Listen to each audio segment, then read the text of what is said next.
Hello guys, let's study the physics behind this floating hover soccer. So it's a floating football, hover इसका नाम है।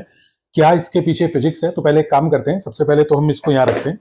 अब मैं इसको पुश करूंगा, फोर्स लगाऊंगा, तो ये आगे मूव नहीं कर रहा है, बहुत थोड़ा थोड़ा मूव कर रहा है। तो आप बोलेंगे कि ये काहे की फुटबॉल है, ये तो मूव कर ही नहीं रही आगे, है ना। और फ्रिक्शनल फोर्स इसको रोक देता है।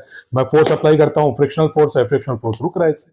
तो अब हो क्या रहा है, देखो होता क्या, मैं इसको जैसे ही इसका स्विच ऑन करता हूं, चार्जेबल डिवाइस है, तो ऊपर की एयर को ये नीचे खींच रहा है और यहां से एयर निकल रही है। So it's working like a fan, fan की तरह भी काम कर सकते हैं।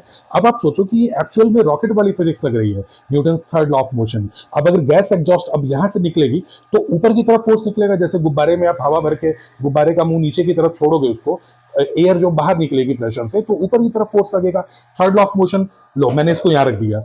अब क्या होगा, अब देखिए आराम से मूव कर रही है, आराम से मैं फोर्स लगा रहा हूं, तो क्या हुआ, फ्रिक्शनल फोर्स गायब हो गया। फ्रिक्शनल फोर्स बहुत हद तक कम हो गया, बहुत हद तक, मैं जीरो नहीं बोलूंगा लेकिन बहुत हद तक कम हो गया।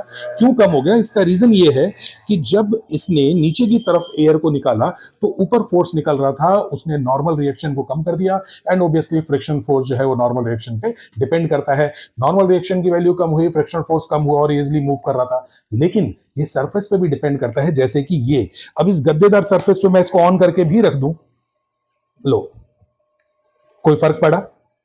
कोई खास फर्क नहीं पड़ रहा है, बिल्कुल वैसे नॉर्मल बिहेव कर रहा है जैसे कि आगे मूव करेगा नहीं। क्यों? क्योंकि यहां पे सरफेस है, इस सरफेस पे फ्रिक्शनल की वैल्यू ज्यादा है, तो कोफिशिएंट फ्रिक्शन यहां ज्यादा है, यहां स्मूथ सरफेस पे फ्रिक्शन कम था। तो ये पूरी फिजिक्स है। Okay, thank you.